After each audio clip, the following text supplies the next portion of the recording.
And what do you think about President Trump's policy on immigration, and what are your plans to improve them?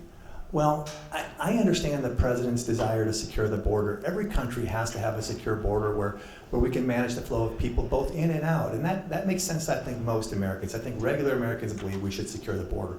How we do that and the message that we send to immigrants who want to come to our country the same way so many of our ancestors did is a whole different story. I do not support the president's demonization of immigrants generally, and the way he seems to want to use them as a foil for his supporters. I'm the grandson of immigrants. My grandparents came to America over 100 years ago from Italy. I welcome immigrants to our country. They have helped make this country great.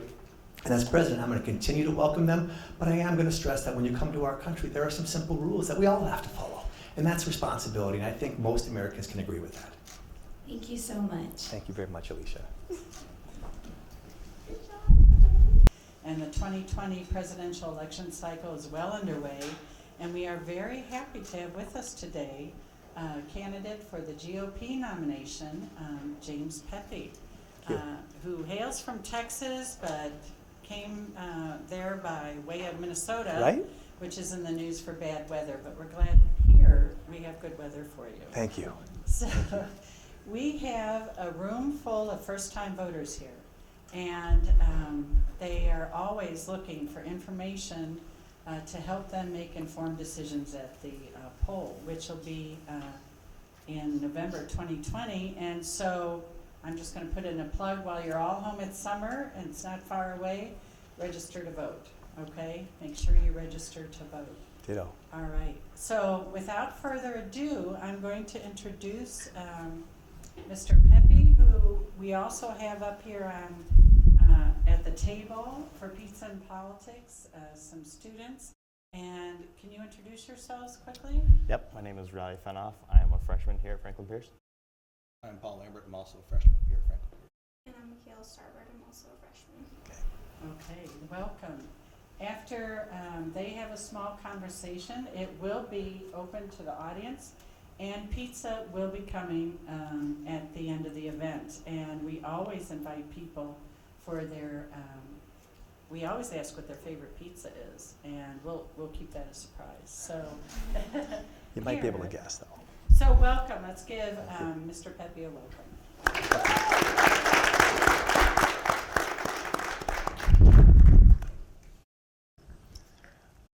Do you want to tell us a little about yourself? Yeah. Or do you want to just dive into the questions? Yeah, first? I'm happy to do that. Thanks for having me again. I really appreciate it. I'm glad to be here. Listen, I'm a very unconventional candidate for president. I come from what I consider to be a regular background, although it's actually a little bit strange. I'm the 9th of 12 children born in suburban Minneapolis. My parents, yes, were absolutely certifiably insane.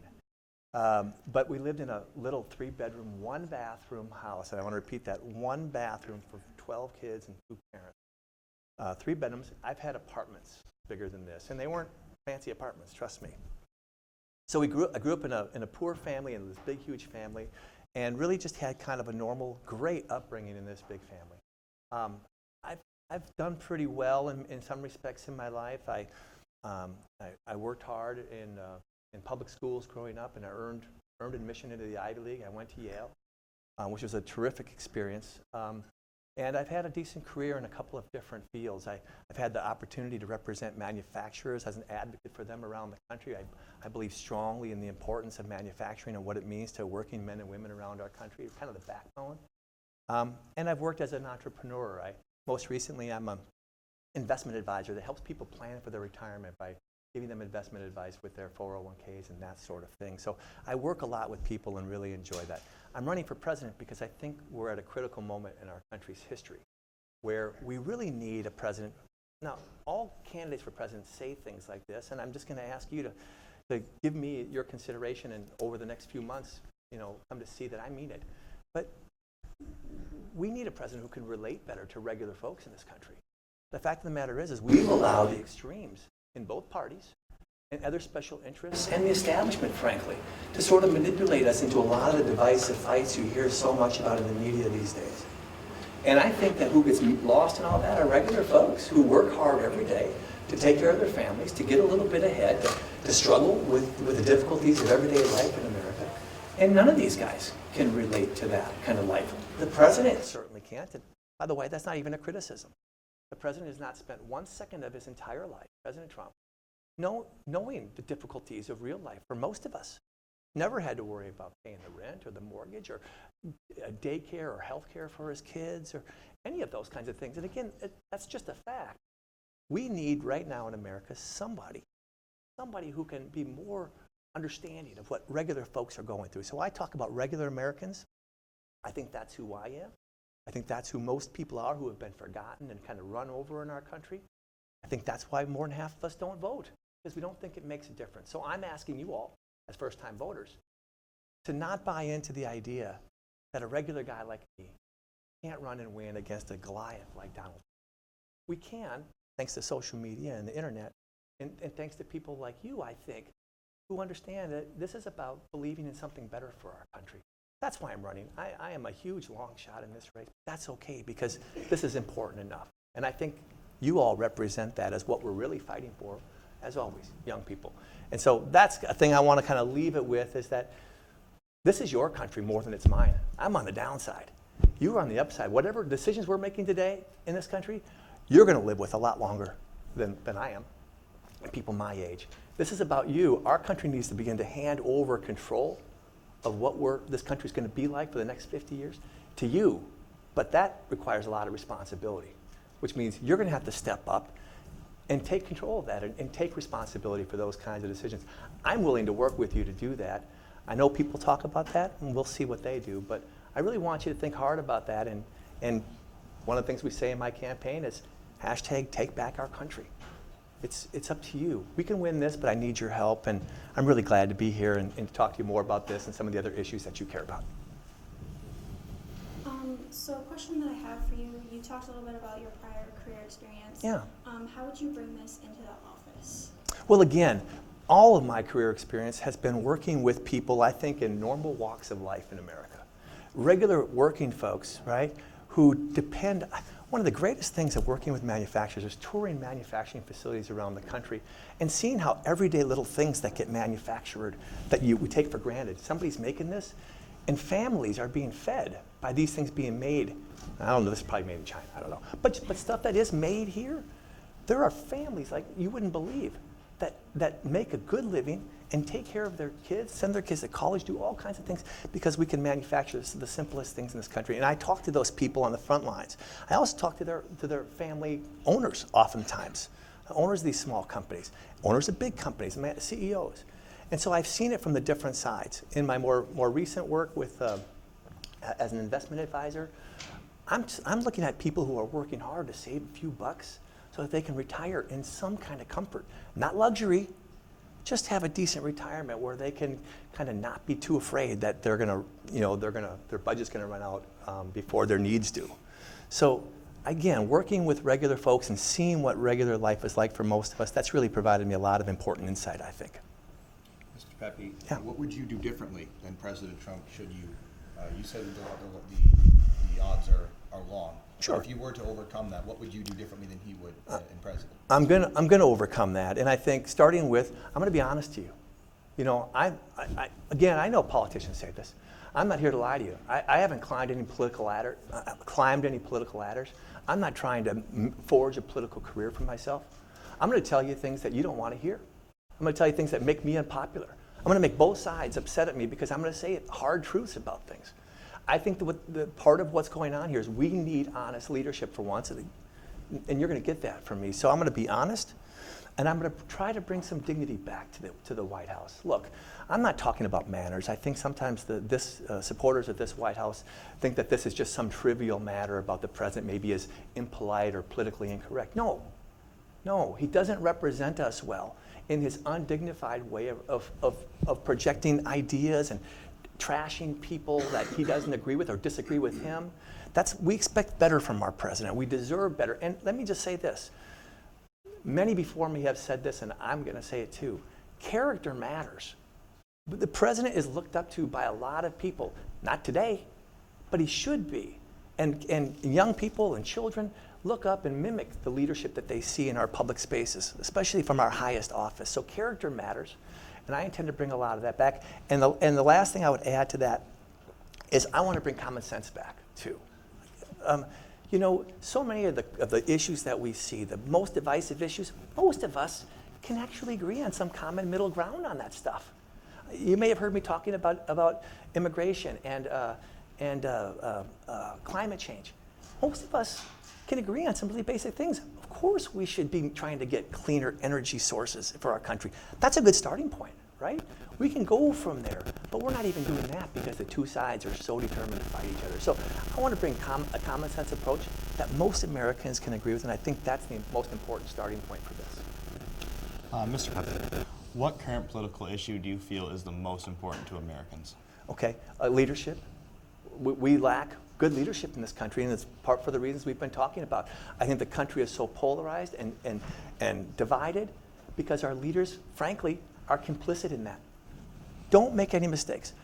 Politicians keep us at each other's throats because they use the extremists on either side to raise money in that fight, to raise publicity, to get people fired up, to go and door knock and volunteer for their campaigns. They want the extremes all riled up, and they don't. We get lost in the middle of that shuffle. We're lacking leadership on all sides. Republicans have failed. Democrats have failed. That's why we need a regular American to be a leader here. So leadership is first and foremost, and after that, I think health care is critically important. I'm a Republican who doesn't believe we should repeal Obamacare.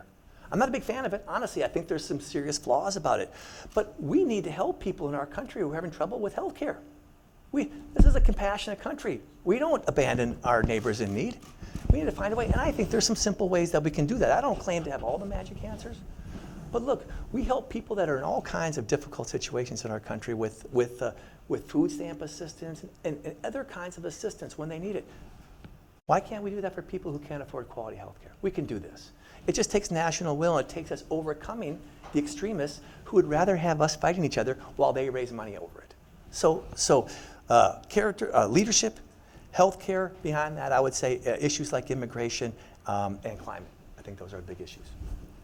You also mentioned the difficulty of both sides working together. Yeah. How would you get both sides to start compromising? That's a great question, and it won't be easy.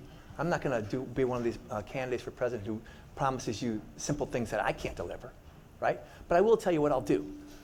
I'm going to spend most of my time outside of the White House, in places like this, talking to real people. I'm not going to stack an arena of 20,000 people of screaming for me, who are my supporters, to make it look like everybody loves me. I'm going to go talk to people who disagree with me.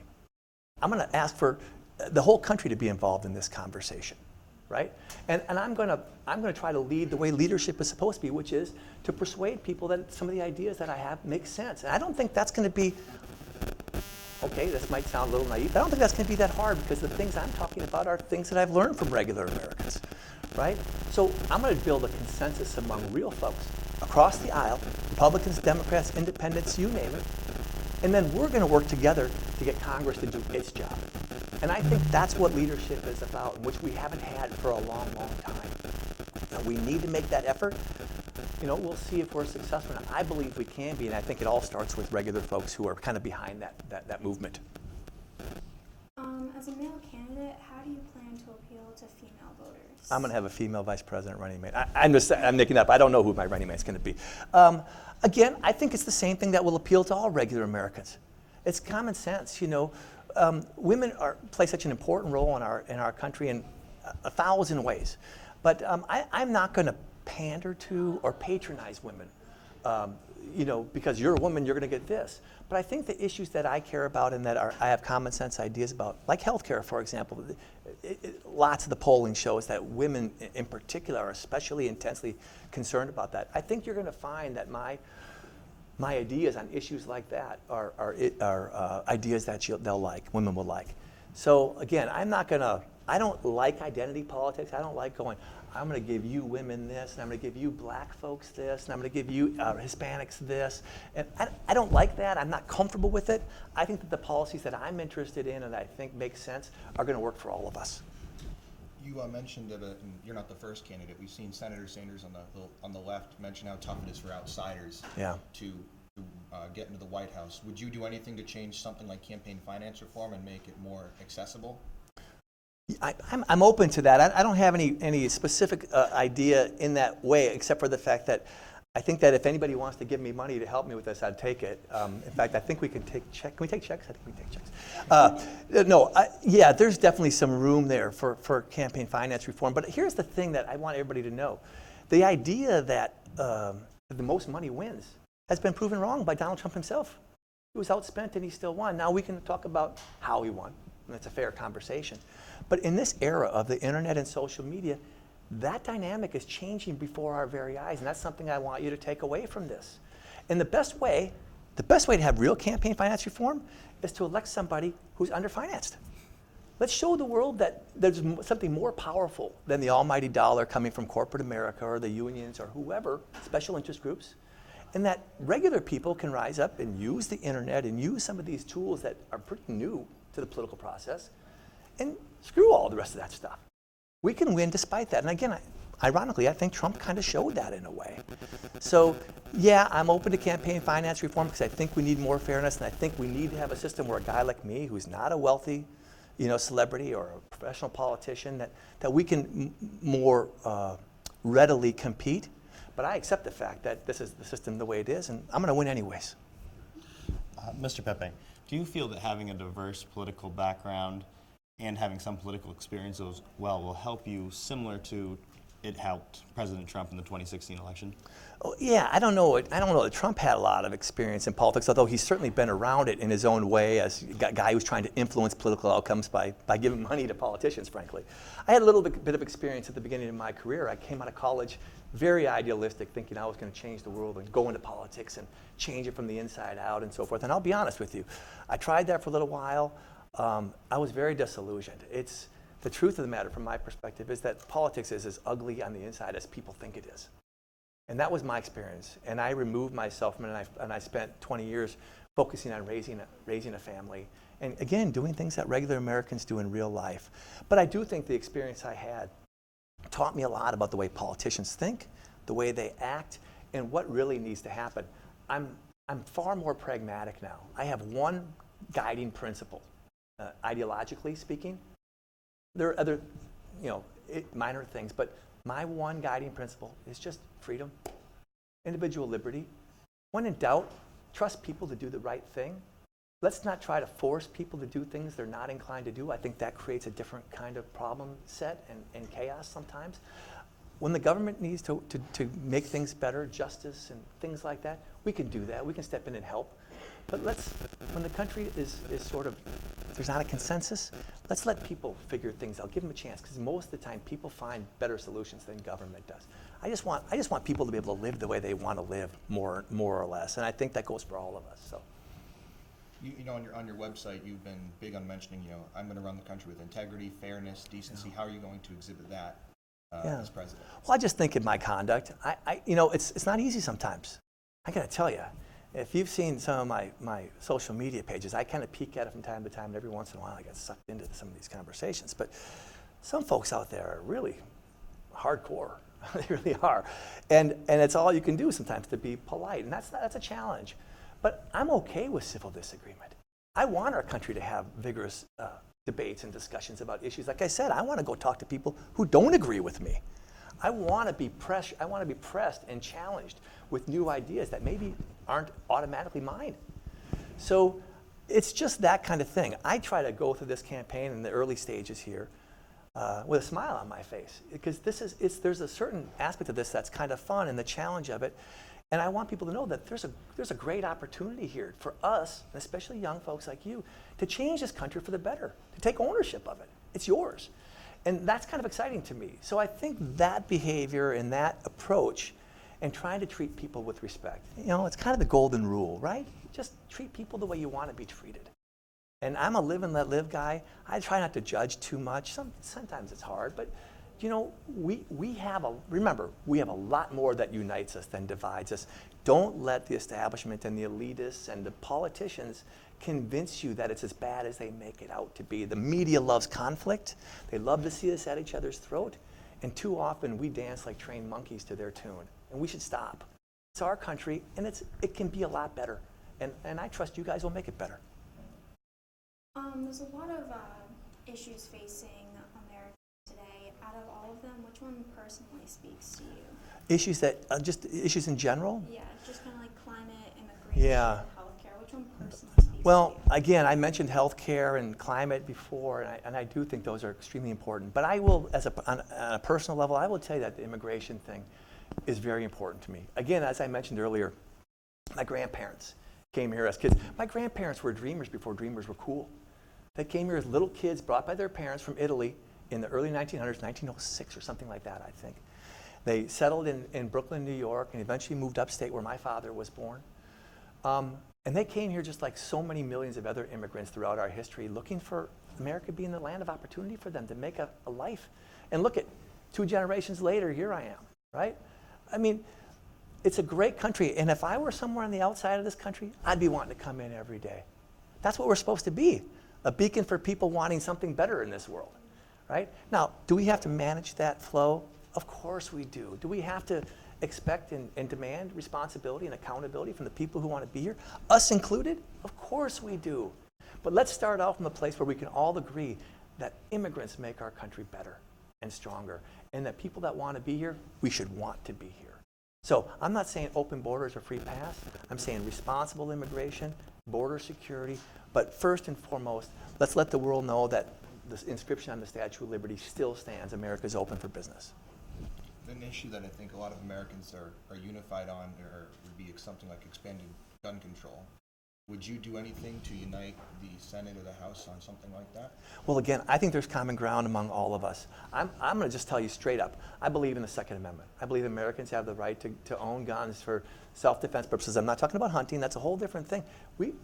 I think that's in the Constitution, right? I think we do have the right. But I believe that well, I don't believe, I know, we regulate that privilege, that's not a privilege, it's a right. We regulate that right even as we speak.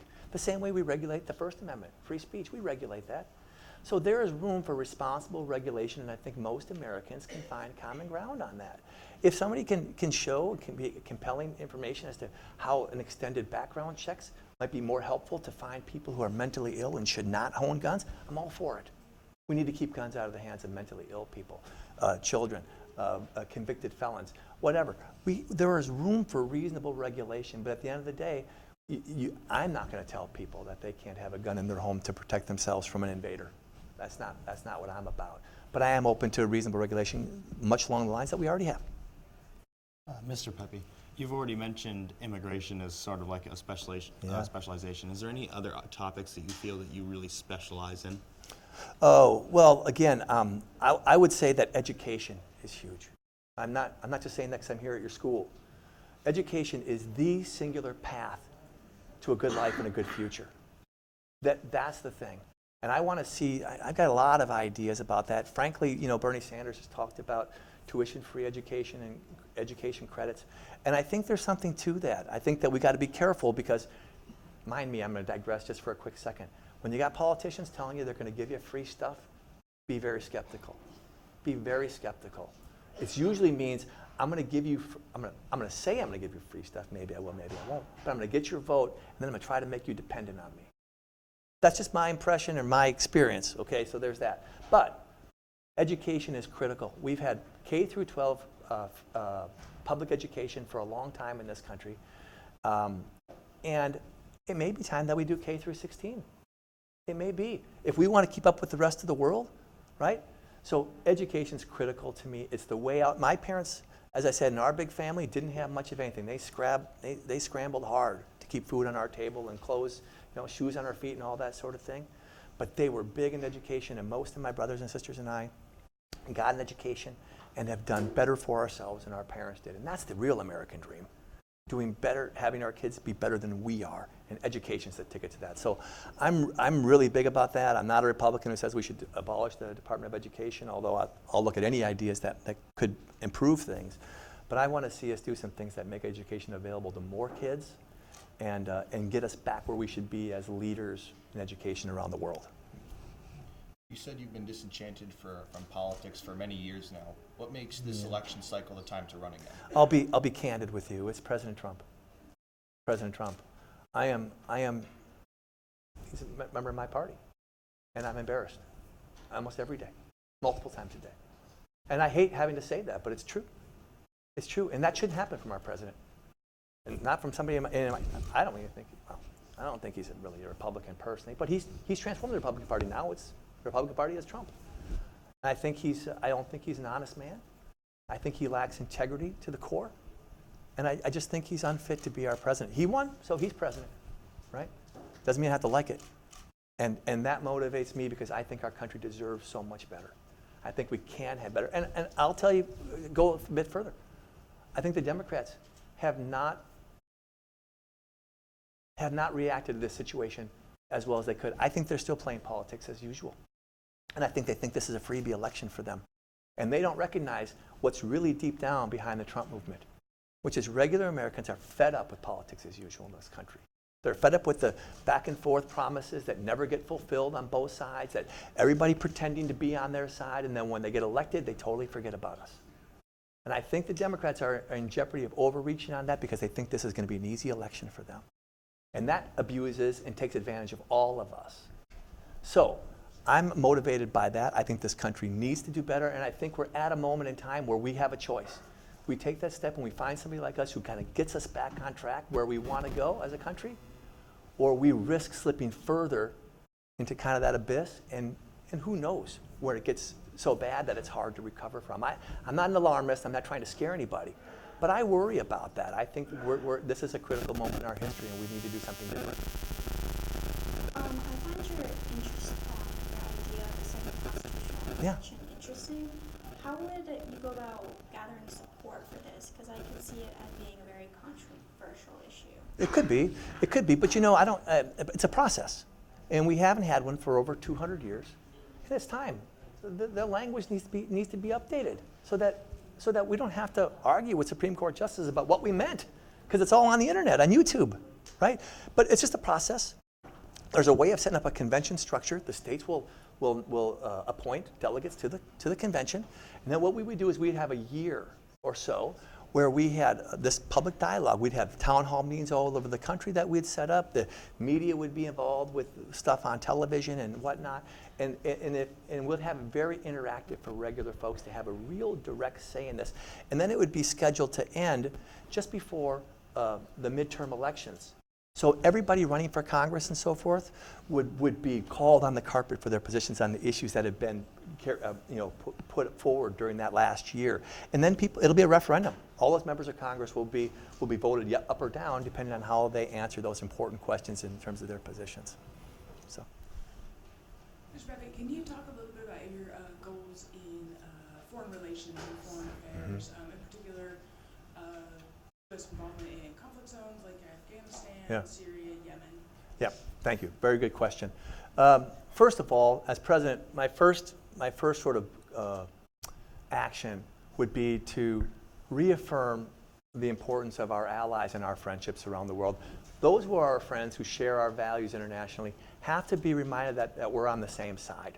Again, I think that's been terrible what's gone on in the last couple of years where, you can't tell anymore who's our friends and who's our adversaries around the world given this administration's position. So first and foremost, I'm going to do that. But in those conflict zones that you specifically ask about, I'm a believer that we can do better with a much sort of smaller, flexible footprint around the world militarily.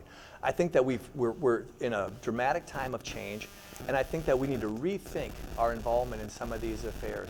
Do we need to sort of press forward to confront terrorism and terrorist cells around the world before they come to our shores? I think that we do, and I think there's ways to do that without putting 100,000 pairs of boots on the ground in Iraq or Afghanistan or whatever. So I think we need to be smarter. I think our military can be leaner and more effective and efficient. And I think that it starts with the president sort of articulating a far clearer vision for what we can do to sort of advance peace around the world, which is always ultimately in our interest. So I don't accept for 1 minute the way things are is the way they have to be. I think we can do a lot better. Questions? I'll ask one. From your experience, if you can tell us, what has been the deepest, dark secret, I guess, inside politics that you've seen that maybe the average American doesn't know about? Thank you for the question, and it's the complicity. Is that the right word? I'm at a college here. Is complicity? I think that's a word. It's the media and politicians working together. It's, you know, President Trump has this feud with the enemy of the people, the press. Some of you guys, I guess, in this business in here. It's phony. It's like professional wrestling. They don't hate each other. They love each other. You know, there are some reporters who don't like President Trump, for sure. But their bosses, their editors, their producers, they love him. The press was on life support. The mainstream press was on life support. Thanks to the internet, the news delivery has been fractured. And how many of you get your news from your Facebook feed or whatever, or Apple? Or the mainstream media has been dying. Donald Trump comes along in the circus he brings with him. And he's given mouth-to-mouth resuscitation to the mainstream media. And 5 minutes later, they're giving each other the tongue. They love each other. This is professional wrestling. And a lot of us are out here thinking that it's real. And we're betting on the outcome. And we forget that it's all staged. They love each other. They don't want Trump to go anywhere. Trump is good for ratings. So, and you see that in a lot of other ways in the media too. Trump is just maybe the most dramatic example. The media is part of this. So I'm a big fan of free press. When the president talks about enemy of the people, I'm disgusted. The free press in this country is critical to our freedom. But I will say that the press has invited a lot of that criticism. They have not been as responsible as they could be, and they need to be. And frankly, we have to, I think, through advocacy, kind of push some of that responsibility to them a little harder. But they're in the First Amendment too, freedom of the press. So I'm not saying that we can regulate or do anything by law to come down on that way. But we need to demand and expect better from the press, and certainly better from our political leaders. So that conspiracy, if you will, and I say that in a sort of not literal sense of the word, but that complicitness between the press and politicians, I find it very troubling, and I think that's a problem for us going forward if we don't do something about it. Alicia. What is your plan to reconnect the country because of the racial division that the Trump administration has portrayed? Oh yeah. I told you I worked with manufacturers for many years, and I understand global trade and so forth. And I am not a believer and not a supporter of trade wars. I understand the impulse. I understand the sort of temptation to fight people that we think are taking advantage of us, using tariffs, which are just taxes on imports and all that sort of thing. But I'm much more in favor of diplomacy, and Teddy Roosevelt used to say, speak softly and carry a big stick. Well, countries want to trade with us. China wants to trade with us. Now, do they do everything right? No. But we've brought down barriers steadily to free trade around the world where there's reciprocal free trade. And we got a long ways to go still, but we've made great progress over the years, and history shows that every time we try to get in trade wars, it hurts everybody. The global economy is interconnected, and if we think we can wall ourselves off from that and we'll be okay, we're denying the reality of history. So we just need to be stronger and engaging and continue to build friends, and those barriers will keep coming down. But we shouldn't expect instant gratification or a quick turnaround of those things. Those countries are where the United States, where we were 100 years ago when we did have tariffs, trying to protect our infantile manufacturing industry from more mature manufacturing industries, like in places like Great Britain, right? We had to let that sort of new manufacturing industry and other industries in our country, we had to let that mature a little bit before we could have free trade here, so that they didn't come in and just sort of suffocate us in the crib, so to speak. So these other countries like China, they're doing the same thing. They're trying to get there. Now, China's quite a ways along at this point, but a lot of these other countries are still developing. So we have to understand it. We don't have to love it, but we've got to be a little bit patient and understand that the world needs to develop the same way we've developed when it comes to that, because they want to feed their people too. So we got to stay the course on trade diplomacy. Be better at it every opportunity, but trade wars are bad for everybody. Mr. Peppe, with the advances in technology today, do you have a plan in terms of how to combat cyber terrorism, especially with the incoming election and allegations of collusion from the last election? Well, that's way too smart of a question for me about cyber terrorism, but I do think that we need to put the resource there, because I do think that's the biggest threat that we face in the future from without, so to speak. So I would be committed again, focusing resources that way and getting the best folks involved in that. I think that the internet, to kind of pivot just slightly from your question, if you don't mind, I think this is maybe the quiet issue of our time. I could have probably mentioned it to one of the earlier questions, but I think the privacy aspect of the internet, because a lot of what you're talking about where we're trying to combat global cyber terrorism begins to sort of overlap or infringe on our personal liberties or our privacy rights and so forth. I think that's a really important issue that, like I said, is quietly becoming the central issue of your time. And I think we need to take a hard look at the internet companies that control all of our private and personal data in ways that maybe we think is okay because I don't have anything to hide and it gives me convenience, so that's okay. But collectively as a country, we're at risk. All of our stuff's out there and cyber terrorists can get it. This Russian collusion business, guys, all that was Russia just manipulating what we thought on our news feed. And we got to look at that a little more carefully and have leadership that can help us kind of work our way through that so that we're not so easily manipulated. But cyber terrorism's in there, and the interconnectedness of the world through the internet is something that is going to be a real challenge for us for a while. I wish there was a magic bullet answer that there's not, but I will commit the resources to making sure that we're better than we are today. My question for you is, what are you going to do, or what would you do for like combat veterans and also for the homeless? Like I know like it's an epidemic for like homeless. Like I heard like companies like they were protesting like where they didn't want like homeless people in there. So Seattle maybe. What can you do like for that? No, I heard you mention specifically combat veterans, but I didn't hear what you said right at the and the homeless folks. Yeah. Okay. What can you do for them? Like if you know you're a president. Well, I don't mean to punt on the second part, but I do think the homeless problem is much more of a localized sort of states and local communities issue.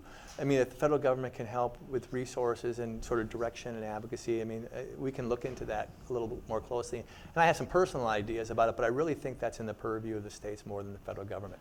But I will say this about combat veterans, and I'm going to jump the gun a little bit and talk to you about an idea that I'm working on, and I'll probably be releasing sometime in the not too distant future. But I want to abolish the Veterans Administration. The Veterans Administration has been an epic failure under administrations of both parties for a long time. Everybody says they're going to fix it, and it never gets fixed. Something's wrong with it. It doesn't work. Right? I want to get rid of it, and I want to start something called Medicare. Right? People can argue all they want about Medicare, but they're pretty good at delivering health care services to people who qualify under that program. Let's move that budget. Let's move that budget over to a dedicated sort of division of Medicare. Call it Medicare. Veterans will get their card. Combat veterans, starting with, but it'll be more beyond that. And they'll be able to go to any Medicare qualified facility in the country that they want, any doctor they want, and they'll go right to the front of the line. It's criminal the way we've treated and neglected our combat veterans, and all we give them is lip service. Promise and promise and promise and never get there. So let's give them that card. Let's put it under Medicare. Call it an expansion. I don't care what you call it, but we're going to take care of veterans. We're going to be talking also about some tax policies that I think would be good for veterans, because these are people that have been willing to risk their lives for us, and then obviously way too often given their lives for us. We can do better, and we need to do better. Hello. My question is, there has been a very vast discussion about reparations for African Americans, descendants from slaves. Yeah. I just wanted to know, what was your stance on this subject? Thank you for asking. Good question. I alluded to it a little bit earlier in a couple different ways. First of all, there are some people that think that we should write checks to descendants of slaves or however we want to define the pool of folks. I'm not for that. I'm not for just giving people money with no strings attached. And it's not because I don't want to help people. It's because, again, when politicians are coming around saying, I want to give you money, there's another guy who wants to give people $1,000 a month just for nothing. Don't fall for it. They're trying to buy your vote. That's what politicians do. And it's the most brazen thing. Now, I know it's tempting, right? Who wouldn't want somebody to give us money? I would. I'd take it, right? But to your point about reparations, I'm open to the idea. But I want to know that it's going to make a difference. that it's not just going to be a one-time feel-good thing and then everything stays the same. I want to help our country move forward. We clearly have race problems in this country. I'm not going to have my head in the sand. We have real problems that we have to address. And I ask myself, what's the root of it? Going back to slavery and so forth, what has kind of kept black folks down? I mean, systemically, it's happened. And they've been, and black Americans have been behind everything else because they've been kept behind in many respects, right? So what's the answer? I keep coming back to an answer I gave earlier. It's education. I want to find a way to give more educational opportunities with fewer barriers to it, so that people who have been sort of mistreated that way, and that's an understatement, but you know what I'm getting at, that have been oppressed, that we can begin to correct that so that reparations, perhaps in the form of education credits, right? So you can go to the college of your choice. That begins to not only give back something in return for the injustice that this country perpetrated, but it also does something that actually might lead to solving the problem in the long run, which is overcome that sort of socioeconomic imbalance. So I think education is in there, and if we're going to do reparations, let's see if we can't do it along those lines in a way that makes sense. But just please beware of people promising you money.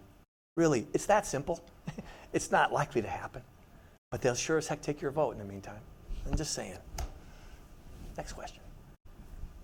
Hello, good afternoon. How's it going today? Good, thank you. Thank you for visiting us at Franklin Pierce today. Mr. Pepe, my question today was regarding the criminal justice system. I unfortunately lost a family member to the criminal justice system at a younger age, and it was very overpopulated when they got in there. I talked to them a little bit when they were in there. They said, you know, you learn and you become a better criminal in here. And I'm looking at today as far as state bills coming down on drugs like marijuana and the charges being taken off. From a federal standpoint, how do you feel on that? And what do you think we could do to better our prison systems? When you think of Staten Island right now, it's costing, I think, about $70,000 a year per prisoner. Yeah. And that's more than it costs to go here. Yeah. I think it's a big problem. And how would you combat it? Yeah, well, like in every government sort of area, bureaucracy, we can always do better when it comes to efficiency and waste and that kind of thing. So that's kind of a starting point.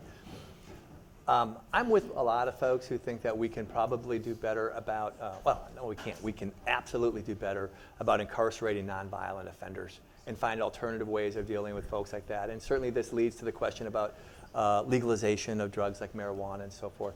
And I got to tell you, I've never been a fan of drugs. You won't believe me. It used to be way back when, that if you admitted to using drugs, that was bad for you in politics, right? President Clinton tried marijuana once, but he didn't inhale, right? Now it's the reverse. Now if you admit that you've never used drugs, you really look square and bad. I never used drugs. It wasn't my thing. I don't like it. I think it's not the best thing for you. I drink alcohol, and I probably shouldn't drink. I don't drink a lot, but I mean, that's my vice, okay? But I've kind of gotten over it. My personal view on marijuana, for example, you know what? That ship has sailed, I think. So I'm okay with some liberalizing some of our laws when it comes to stuff like that. And I certainly think that we don't have to incarcerate, every kid who's trading weed with their friends.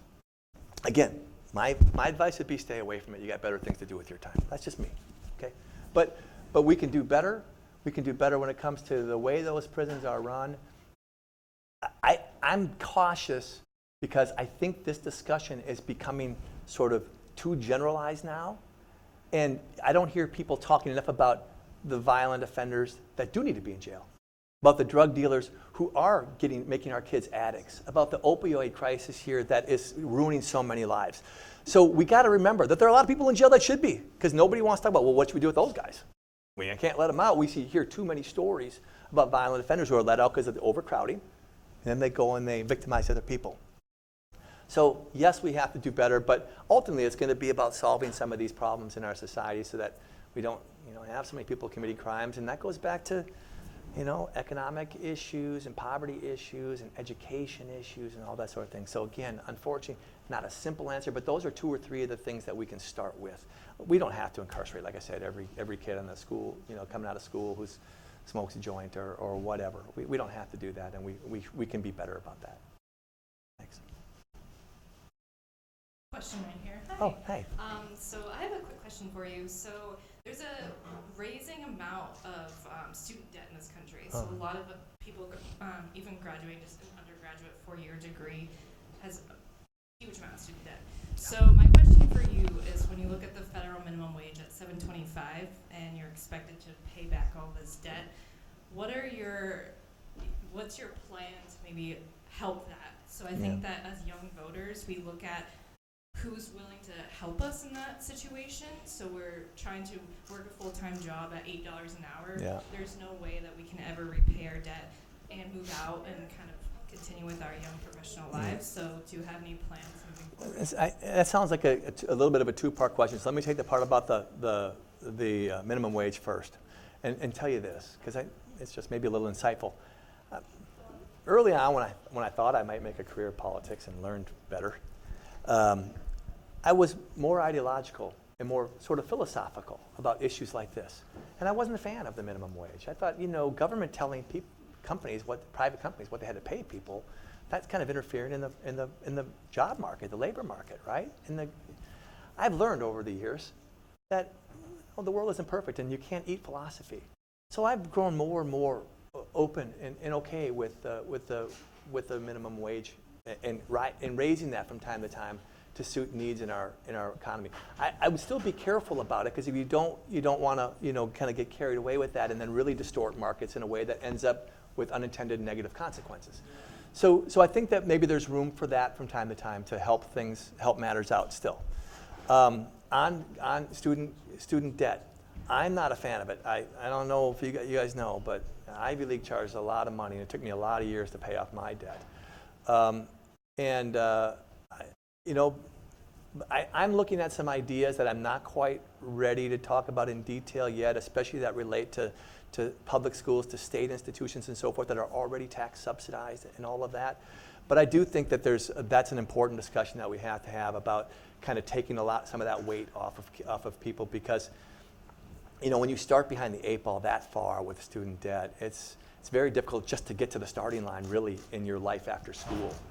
So again, that's not going to be an easy answer, and I don't want to pretend that I have the magic solution to that, but I can tell you that I'm concerned about it, and I'm open to the best ideas that we'll have. Okay, so again, it sounds like I'm being wishy-washy. Maybe I am a little bit. It's an important problem. I just don't have the exact answer for it yet, and if it's something our budget can absorb or whatever, but we need to do something. This is going to be our last question. Okay. Hi there, Mr. Peppe. My name is Damien. Hey. I'm a criminal justice major here, and I wanted to ask you about your views on private prisons, and do you think we should get rid of them? Yeah, I know that's an issue too, and I was going to bring that up to the other question. I have real concerns about them and the way they're run. It's a government responsibility. Again, I'm not a big fan of government by nature. I think it doesn't often work very efficiently and effectively, and I understand the impulse to try to bring sort of private sector discipline into the marketplace that way, but I think we've seen too many stories of abuse in the system and cost overruns and this and that and the other thing. So I'm not really a fan of what I've heard and read about that, so I think that we maybe need to look really hard at moving back to where government just takes responsibility for its responsibility, and really in the end it's up to us to hold them accountable. So I lean in that direction of getting rid of these private prisons and let the government do what it's supposed to do and just do a better job of doing it.